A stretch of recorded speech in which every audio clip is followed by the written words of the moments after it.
Pinakamurang 360 camera. Unbox natin mga tol itong Panorex V2 360 camera. Bago ang lahat mga tol, ang Panorex ay bagong brand ng 360 camera na gawa ng Lampano technology na nakabase sa China. Now let's take a look kung ano-ano ang mga laman niya sa loob. Pagbukas mo pa lang ng box ay makikita mo na kagad yung Panorex V2 360 camera.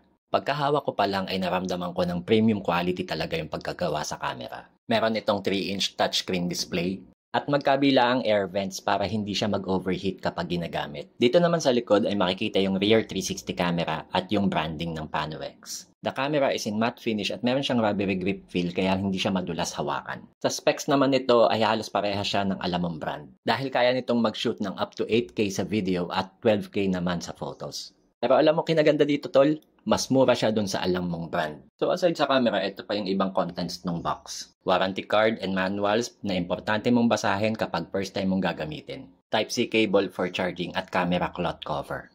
Madali lang din siyang gamitin, just press shoot. And bahala ka na sa Panox app na mag-edit any way you like. And lastly, isa sa mga pinaka-importante ay ang stabilization. Lalo sa mga ganitong terrain.